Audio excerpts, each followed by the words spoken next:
So, welcome everyone. Third in the series. Um, a sad one, really, in a way.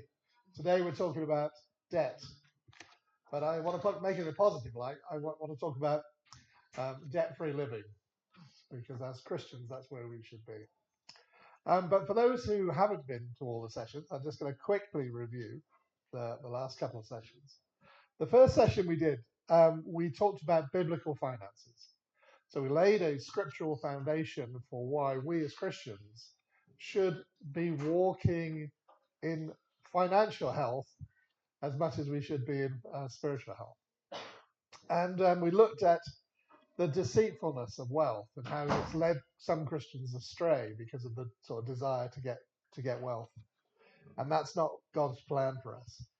But we also talked about the fact that we live in a world where we're daily in a battle. There is an enemy out there, and he wants to rob, kill, and destroy. And so when we look at our situation, we're trying to be good stewards of the finances that God has given us. But actually, there's someone out there who really doesn't want that to happen. And so it's a constant battle for us. And so, in terms of looking at finances, we have to be constantly aware. The enemy is out there, and if we're not aware of his schemes and his wily ways, then we will fall, we will fall under his sort of spell in a way. So that's not where we as Christians need to be. So we looked at that side. We also looked at the fact that it's the Lord your God who gives you the ability to get wealth. So God provides us. And so we need to be responsible stewards with what he's given us. And there we covered some scriptures that show that actually we do have a responsibility for what we have. And we all want to get to that great day where we hear those great words, well done, good and faithful servant. And we looked at the parable of the talents and how one of those servants had really just done nothing with what God had provided him. And he was actually called up to account for it.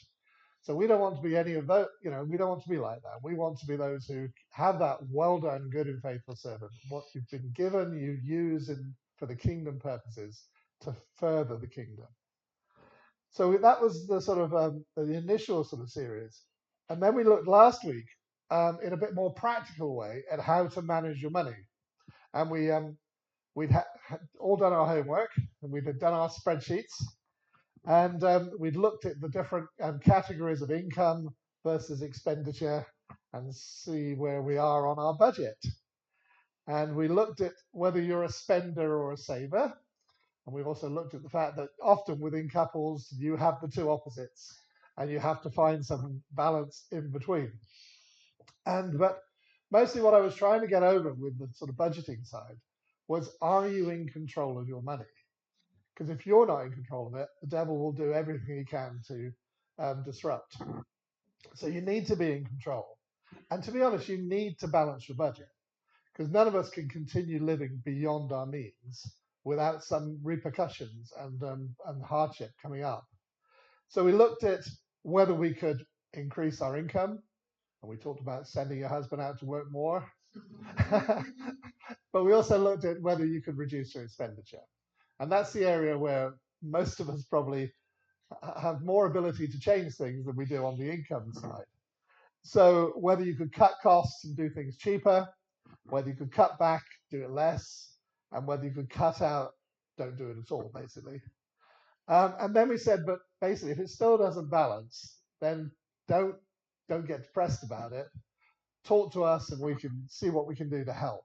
Because it's a process, actually. You learn through the process, and there's ways that you can adjust things to actually improve things for the future. Okay, things may be bad now, but we can do things that can move things forward. So that's the sort of review of last couple of series.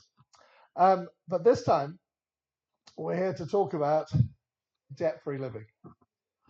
And I'm not the world expert in debt-free living. I've had debt throughout my life at different times. And running a business, I would have to say, is, it's just an open door for getting yourself into problems. Because despite what you think, running your own business is fraught with problems. And there are times when you just have to borrow money to survive, to pay your salaries of your staff and things like that. And so your business can often be one of those things that causes you problems. Sometimes actually, I long for those days of being an employed person and getting a regular pay slip at the end of each month. But that's not been the case for us for 30 plus years. So we've been living. I believe it's been a faith-filled journey. But I want to start with a scripture today, which many of you actually who've been involved in education will know well. Proverbs 22, verse 6 and 7. Proverbs 22, verse 6. Train up a child in the way he should go. Absolutely right. Train up a child in the way he should go, and when he is old, he will not depart from it. And then it goes on to say, the rich rules over the poor, and the borrower is servant to the lender. What that's saying to us is that if we are in debt, we are beholden to someone. The lender has control over the borrower. So all of us who have debt are answerable for that debt. And if you paid any attention to my budget spreadsheet, there's this difference to the one that sort of Cap Money use. After the income, the first thing you come across is the debts. Because I put those there because those are a priority. If you have any debt, you have to service that debt. It pretty well comes first before you even start thinking about what you're going to spend for food and other things. Your debts have to be serviced. Because debt is a hungry monster. It rules over everything else. So it's really important to manage it well. Otherwise, it comes back to bite you. And anyone who's ever signed a loan agreement, a mortgage agreement, whatever, if you've read the small print, they can come back at you the moment you fail to make a payment, the moment anything sort of goes into arrears, you're beholden to them. And they can be quite mean. If you look at some of the charges that happens if you don't pay your debt on a regular date, it's quite surprising how much it can impact you. So it's really, really important that we are in control of our budget in order that we can make sure we pay those payments. The world system is very much there to penalize you if you don't follow their rules. And charges and penalties often skyrocket if you miss a payment. And many of us may well have experienced that. It's crucial to be in control of your finances, and it's crucial to know what your cash flow situation is.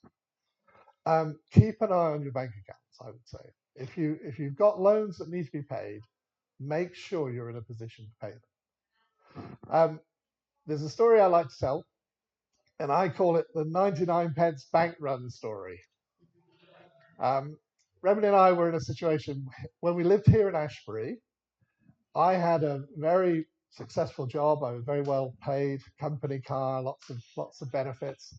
We were doing very, very well financially. But we just renovated an old cottage here in the high street. We didn't have much left in the bank. We'd taken out a loan to complete the work. And then I got made redundant. And it was actually interesting because it was at a time when I'd run a similar course like this in our church at the time. And I was determined to get out of the debt that we were in.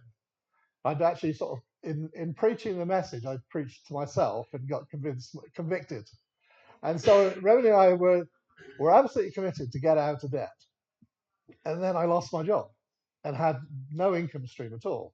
And for a period of a few months, I was on sort of benefits. And benefits are not great to be on. It's never enough. And especially if you've had a lifestyle beforehand, which, I think, to be honest, even my loan repayment on the development loan was probably more than, the money I was getting from the government. So it really wasn't a good situation. But because of what I'd learned through running a course like this, I was looking and monitoring my finances. In fact, I had to do it more so because of the situation we were in. And so one day I was at home, because I was out of work, and I was looking at my bank statement or my budget, and I actually said to Remini, I've just realized something extra has come out of our bank, and if we don't do something quickly, tomorrow a payment's going to come out that's going to take us overdrawn. And this was back in the day when if you went overdrawn, they sent you a letter to tell you you were overdrawn. Not, you don't send text or anything like that these days. But we got sent a letter, and it cost £25 to get that letter sent to you. It was a fee that they would charge. Now, to us, getting £100 a week, £25 was a lot of money. We could not afford to go overdrawn.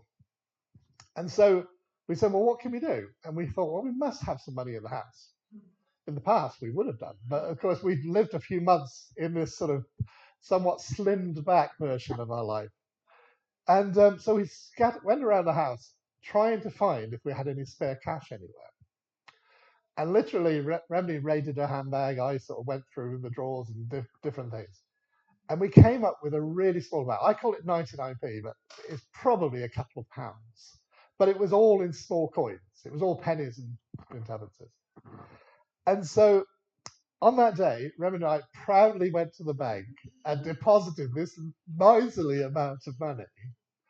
But that stopped us from going overdrawn and saved us at least £25, and then a cycle that would have continued from there. Because that would have started something whereby we couldn't afford the next payment, and then it would have been another £25. So, and we laughed all the way to the bank, and we proudly walked in together and deposited this relatively small and modest amount. She counted it out and deposited it into our account, and then we walked out and laughed all the way back to the car. But we actually felt we have stopped the system working against us. And sometimes it feels that way, but we live in a world where the system really comes to work against us in everything we try and do.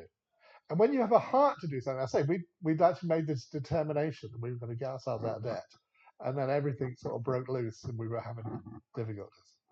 But I wanted to share that story because actually sometimes you just have to do those simple things. Sometimes you just have to cut out something or do something that will actually change the situation. But it's important to be aware of your finances, and important to be aware of your bank statement, your bank account, so to make sure you don't fall into any of those traps. And there are plenty of traps out there, so you do need to avoid them. And we tend to get our wisdom from the world about how we should manage our finances. But many of us have been through education, secondary education, and so on. Very few of us, I'd imagine, were ever taught anything about money. It was never on my school curriculum, and it was never actually really talked about even within my family. It wasn't something that we actually gained. You gain your knowledge by listening to the banks and the financial institution telling you how you should do it. And actually, they're not the best people to do it. We should be following more biblical principles. They aren't. So let's have a look, if you have this PowerPoint, let's have a look at debt and how the world looks at it. So first of all, let's look at taxation. So income and taxation. See if this works. Oh, here we go. All right. Did you know, I mean, I'm an employer, and every person I employ, every time I give them £100, I have to pay an extra £13.80 in national insurance on top of that before. So for any of my staff to walk away with £100, it's cost £113.80. And come Wednesday of this week, it will be more. The employer will be paying more. Now, we know, most people know when they look at their pay slips, that they pay 20% tax and national insurance is 8%. And by the way, up until a few years ago, it was even higher than that, but now it's 8%. So from your £100, you walk away with £72, and the government has taken £20 in tax and £8 in national insurance. So the net result is that it costs £113.80. You've got £72, But the government's taken £41.80 of that. Now, obviously, there's a threshold, and if you the first 12,000 you don't pay tax and various things like that. But most people earn more than that. So for the money above, so actually for that sort of situation, the government is taking 37% of your earnings of what it's cost to pay you, and you only get 63%. I found that out a few years ago. We wanted to give everyone a Christmas bonus. It's really hard. I mean, you've got to pay almost twice as much to give someone, a Christmas bonus. So if you want to give them £50, it's cost you nearly 100 to do it. So it's not the best way of. So tax is a burden to us. There's no question about it. But it goes on from there. If we look at that situation where £41 has gone to the government, it's £72. So you have £72 to spend. Great, so let's go and spend it. Oh, there's VAT. So actually, you can buy something that's actually cost £60, and the government's taken another £12 of that. So actually, it's more like 47% goes to the government, and 53% goes on what you're going to buy. And of course, it's worse than that, really, because in order to produce that item, the company that supplied you that thing, it's £60, is also paying tax on their profits on that item. And most people make profits on the things they sell you. They don't do it for nothing. So the government's taking a share of that action too. It gets worse if you look at fuel. My mother used to say to me, never get a car, you'll never be rich if you have a car. And I always used to say, I've got to get a car because I'll never be rich if I don't have a car, because I'd never go anywhere, I'd never be able to do anything. But actually, she had a certain amount of knowledge in this, because, so going back to our £41 to the government, £72 to us, if you spend it on fuel, something like 28 pence is fuel duty as well.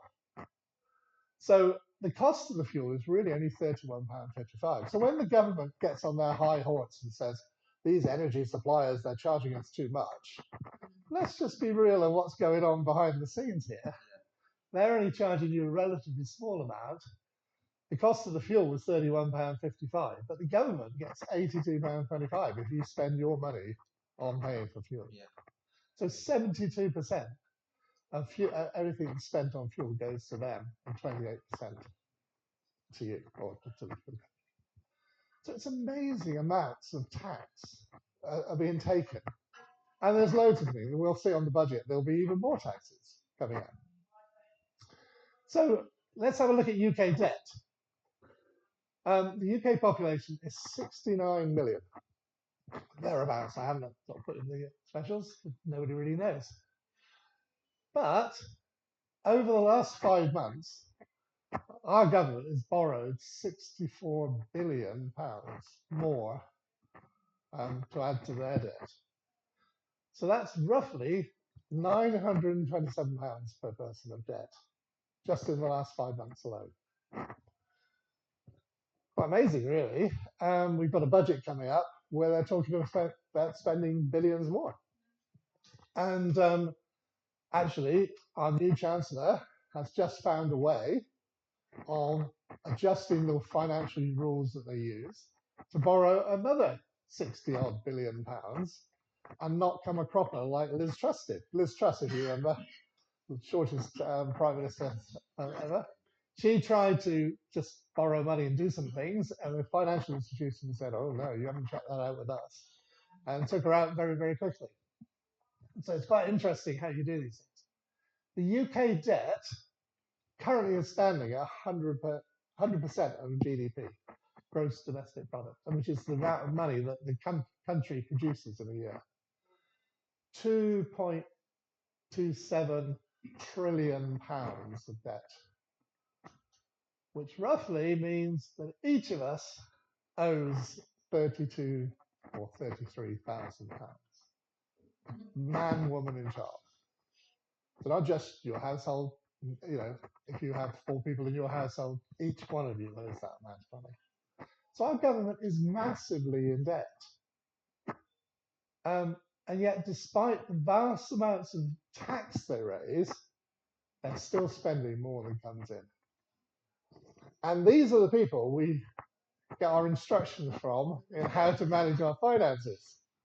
So that's sort of the point I want to make. We're looking in the wrong place if we want to get wisdom for how to do our finances. Our government and our financial institutions are not them. So, moving on.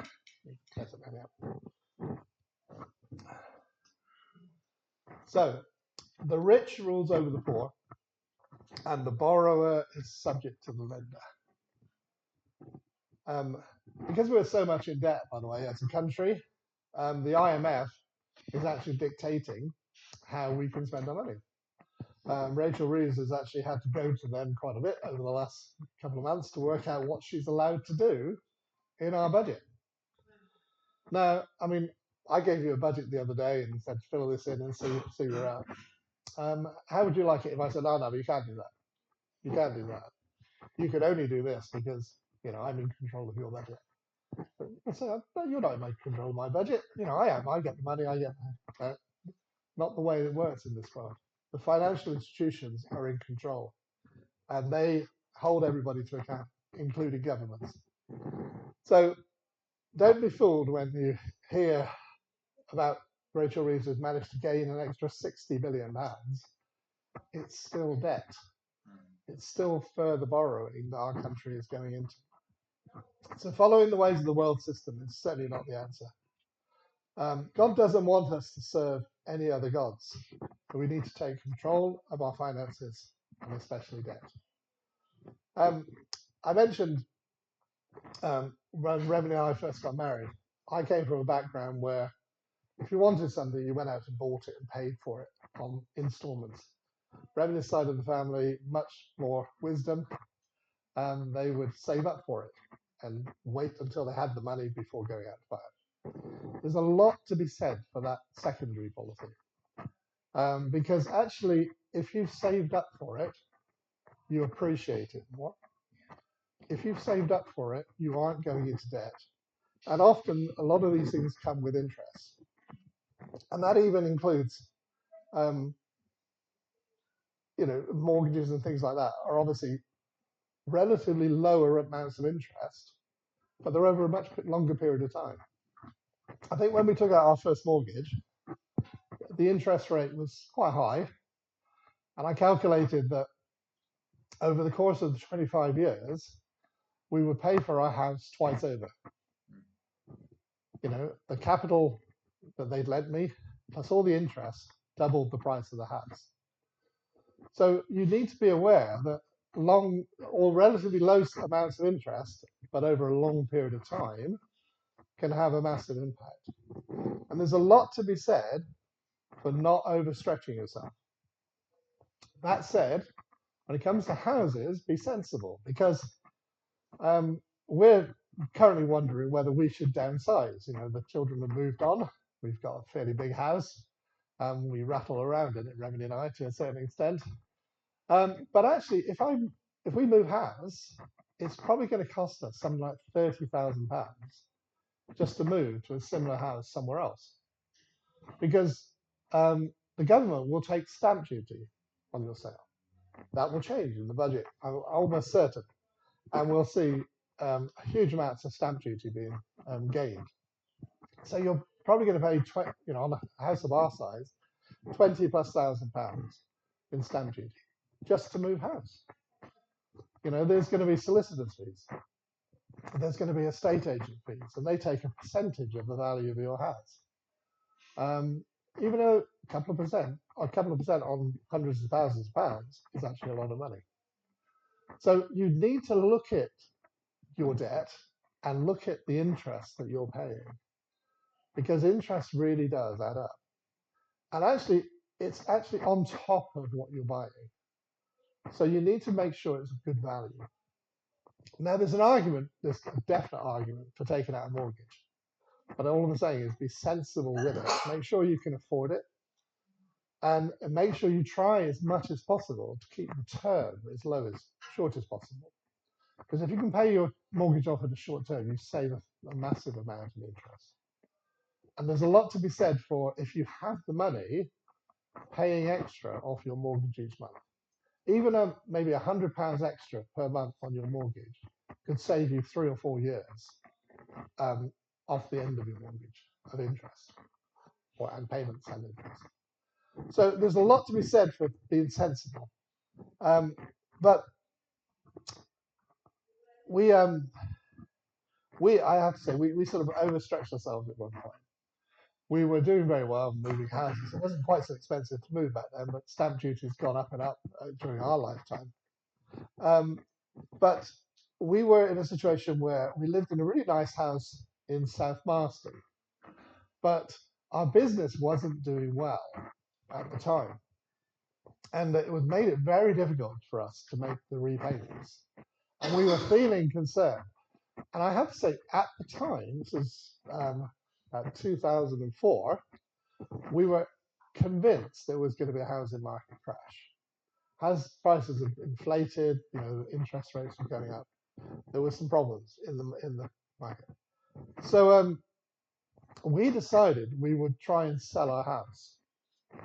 And we put our house on the market, and it was on the market for a whole year and nothing happened. So we thought, well, maybe we just misheard God then. Maybe, and a housing crash didn't happen either. So and house prices were still going up.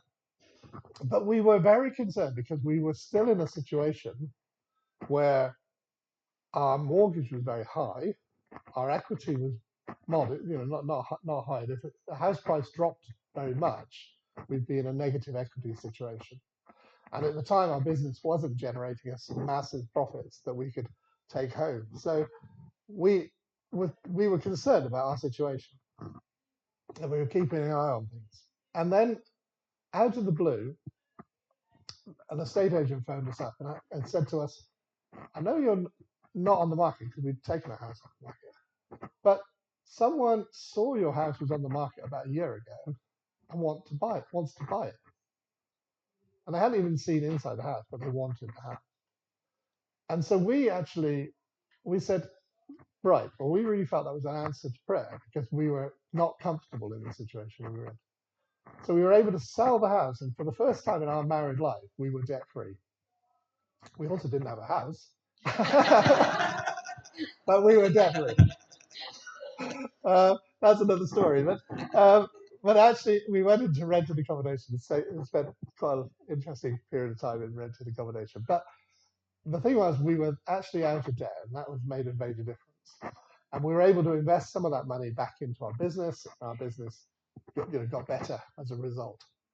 I mean, we also had our ups and downs after that, but it's part of the thing. Sometimes you do have to make some radical changes to your situation. But debt, if it's not managed, if it's not serviced, is a problem. Any debt that you have, even if you are able to service it, has an impact on your monthly ability to spend. If you think about it, it's the first thing that comes off out of your bank account. And the same is true with credit cards, of course. The banks actually, in recent times, have become a bit more sensible with their lending, following the house. Oh, but sorry, just to finish that story. Obviously, a couple of years later, there was a housing market crash, 2007. So we were way ahead of our time. But, 2007, there was a huge crash in America. And what happened? The governments bailed out the banks. And so most of us didn't really notice too much. And house prices continued to go up. So the financial institutions controlled the situation. They had created the situation by their mismanagement and the way they lent money, but they got bailed out and they continued to do what they were doing up until that point. So I say, don't trust them. But with a mortgage, be wise about it. There's no question about it. Over the course of your lifetime, if you only rent, then you've paid a lot of money to a landlord. If you are able to buy, then you hopefully in a sort of 25-year period, you will own that house and not have to pay any further things. And so when you get to the sort of latter stages of that, you look at your mortgage and you look at the interest on it, and it's really, really small amounts. Compared to the rent that you would be paying if you didn't own the house, it's a huge difference. So plan for your futures, but be sensible. Don't overstretch yourself. But on the other hand, moving is expensive. So don't go too small either, because if you expected to have I'm not sure, growing family, you don't necessarily want them to have that in a small apartment somewhere. So just be sensible when you're talking about mortgages. But be very sensible when it comes to other debt. There's so many opportunities to borrow money. And you need to recognize that borrowing money should only be done for things that are going to be worthwhile and have some long-term benefit. And in that sense, my mum was right about, don't have a car. Because if you borrow money for a car, the moment you drive out of the showroom, your car is worth a lot less than the value of the loan that you now owe. So unless you're in a position to sort of buy it in cash, be aware that that's going to happen. And that's true more so with lots of other items. Now, the financial institutions, as I say, have become more sensible with their borrowing. They actually encourage you to make sure that you can afford what you're borrowing. But that, in some ways, it can be counterintuitive in a way. And what they say is like, oh, actually, looking at your figures, you can't actually afford this mortgage. But if you have it over 30 years rather than 25 years, and your repayments are less and your affordability factor works for you. The disadvantage for you in that is you're going to be paying another 5 years worth of interest on that mortgage. So again, if you can reduce your mortgage, it makes sense to bring it forward.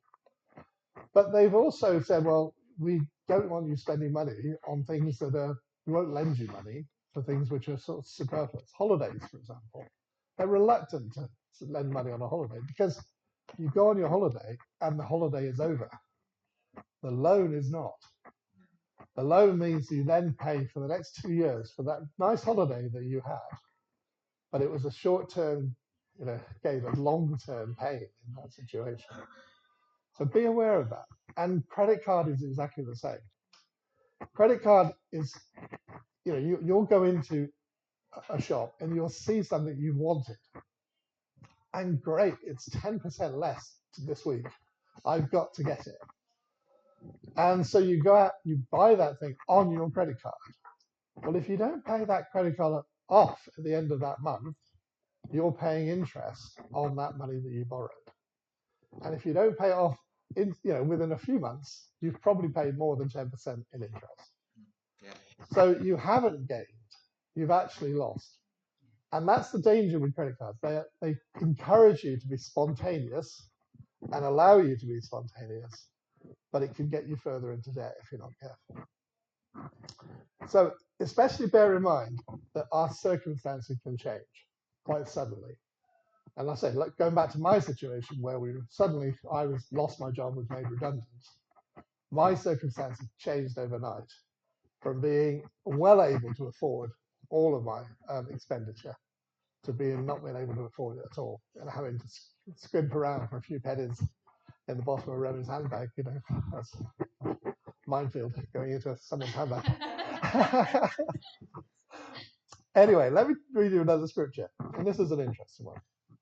In 2 Kings chapter 6 and verses 1 to 6. 2 Kings.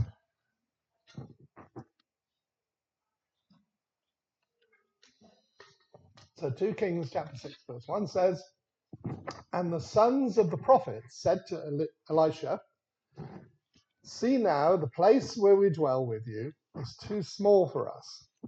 Please let us go to the Jordan, and let every man take a beam from there, and let us make there a place where we may dwell. So he answered, go. Then one said, please consent to go with your servants. And he answered, I will go. So he went with them, and when they came to the Jordan, they cut down the trees. But as one was cutting down a tree, the iron axe head fell into the water, and he cried out and said, alas, master, for it was borrowed. So the man of God, Elisha, said, where did it fall? And he showed him the place. So he cut off a stick and threw it in there, and he made the axe head float. Now, I often look at this little story and think, what an interesting little story to put in you've got the sons of the prophets building, let's say, a church building, to put it in that sort of context. And they're out there physically working on building the building, cutting down trees to actually build it. And then one of them has borrowed an axe and it falls in the water and is lost. Now, I could tell you loads of stories about it. I've lost an anchor overboard. I know what this is like. And I have to say, throwing a twig in the water didn't bring it back. But it's a really interesting story, isn't it? That Elisha the prophet saw the situation, and debt was of significant sort of importance that he was willing for a miracle to happen. And not just any miracle. I mean, it's literally against the whole laws of the universe. An axe head does not float in water. Okay, so if you cut it in a certain way and float it, it becomes like a metal boat. This wasn't that. This was just a simple axe head. And it floats in the water, and it's a miracle. Now, I mean, obviously, let's recognize this is a godly miracle. This is not Elisha, doing some sort of miracle, some sort of a magician's act. This is a miracle, and it's going against the whole thing. But it actually shows the importance of being clean of debt and clear of debt. Because of that miracle, he was able to give the axe head back, no further costs. But it highlights for us that it's important for us to try and get ourselves out of debt and not get into debt in the first place. So I find that story really, really interesting.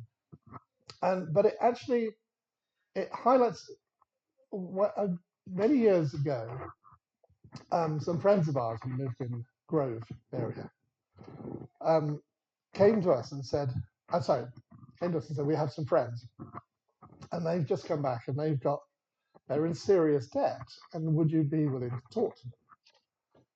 So I said, yeah, by all means. So a couple came along to my office, and what had happened was they'd had a mortgage, they'd had a home in Grove, and they got themselves into problems. And basically, the mortgage company took the house back. So they lost everything, and they went abroad. They came back after a number of years, and almost as soon as they were back in the country, they got a letter from the mortgage company saying, you owe us, let's say, I don't know the actual figures now, but let's say something like £200,000.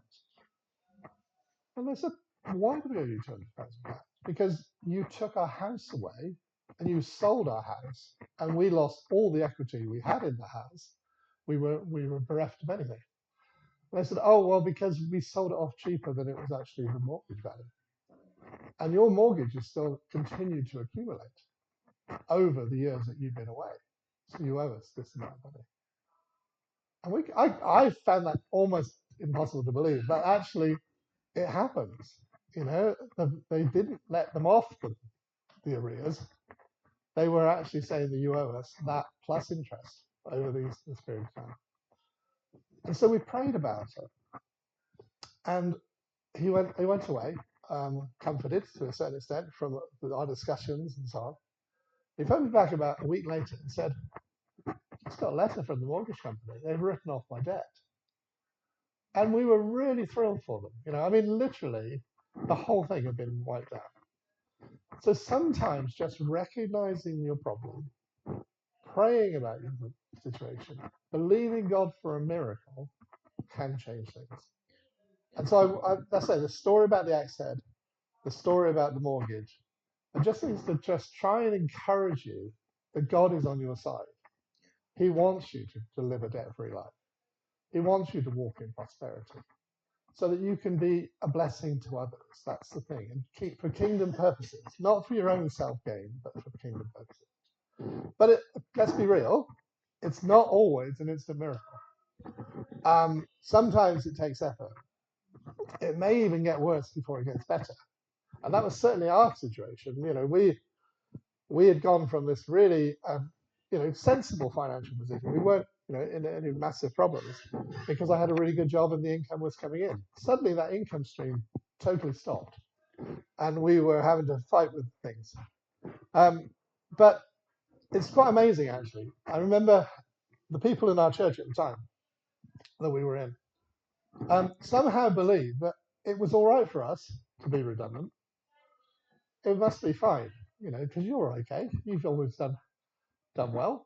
And okay, for the first 3 months, I was still driving around in my company car because that was the contract that I had. So at least I had a car. But then we bought, what was it? A beat up old car. It was an estate car with extra 2 seats in the back. Montego, blue Montego. And I had these extra seats because a week after I was made redundant, we found out that Remedy was pregnant with Andrew, which was a surprise to us. We weren't expecting that. So not only were we redundant with no income, we now had another life on the way and all the expenses that comes with having a new child. Plus, we had all our other existing debt, the mortgage and the loan for the development of the house and so on. So we bought this somewhat battered car. I mean, it was okay, but it did have a problem with the head gasket. And on that bank run that I mentioned, we had to fill up the radiator before we left Ashbury. With when we walked out the bank, cheering, and we had to fill it up again in order to get back to Ashbury. So it wasn't the best car, but we couldn't afford to change it. We were literally in that situation where we had to work with what we had to get out of that situation. But anyway, try not to worry about your finances. And actually, finances can be fun. I know that sounds a bit geeky, but actually, seriously, when you're in it together, it can be a lot of fun. And we've had some really interesting experiences in our life together. And not all of them easy, but we've always come through it. Right. I would say be rational about finances. When you're in financial problems, it's amazing when you wake up in the middle of the night how awful that situation may seem. The whole world is coming in on you. How am I going to make that payment? How am I going to do that?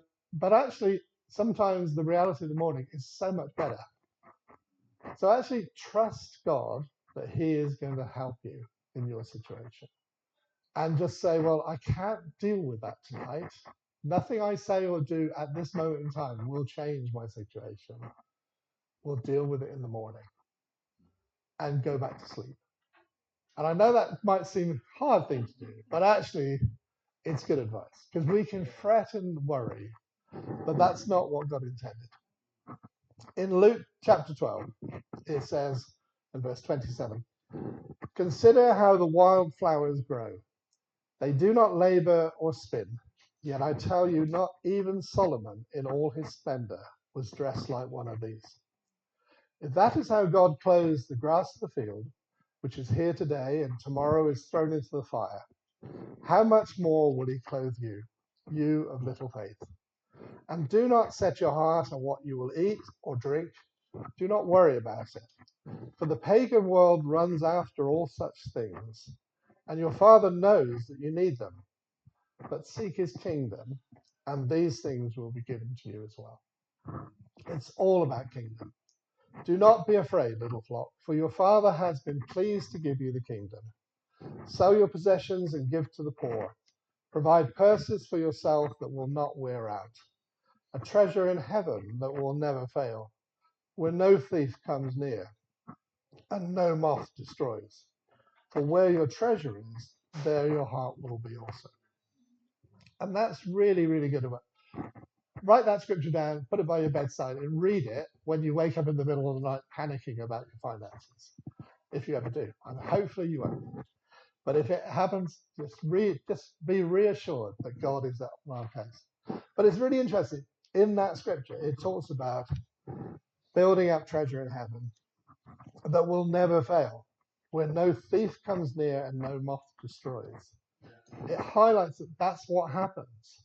The thief comes to rob, kill, and destroy. The moth does come and destroy it. I could tell you so many stories of where we pushing forward with finances, try to get into a better position, and things start to go wrong. You'll have a whole sequence of washing machines, tumble dryers, fridge freezers all going at the same time. It just happens but keep your mind focused. Be kingdom focused, kingdom minded, and take responsibility for your income. And I say, as married couples, work together to get the best results. I really do encourage you in that. Do not waver in the challenges or be taken off course. And remember Jeremiah 28:11. For I know the plans I have for you, declares the Lord. Plans to prosper you and not to harm you. Plans to give you a hope and a future. That's God's plans for each one of us. And regardless of what situation we might be in now, He wants to take us into a better future. So I want to just pray now over each one of you, and I want you to just take in the prayer and receive it for yourself. So, Lord, I thank you for each person gathered here today. You know their situation, you know their hearts, you know their financial situation at home. Lord, I pray that this message will encourage them to look to you for their provision. Lord, we know that you are the one who provides. You are the one who gives us the ability to get wealth. You are the one that opens up heaven above us, but also closes off the path of the enemy from trying to rob, kill, and destroy. Lord, we pray that you will just move mightily in their situation. Give them hope, give them a future, because that's your plan and purpose for them. Give them a kingdom-minded thought, Lord, that they would seek to do more for you and your kingdom and throughout their lives. And help them, I pray, to avoid the pitfalls that this world system will try and bring around them, the weights that would try and ensnare them, and the debt that would try and hold them back and keep them under their control. Lord, I pray that you'll put an open heaven over each one of them so that they might commune with you freely and openly. And if they do wake in the middle of the night, Lord, I pray that your Spirit will guide them, encourage them, and console them. And in the morning, Lord, will be a new day and new opportunities. In Jesus' name. Amen. Okay.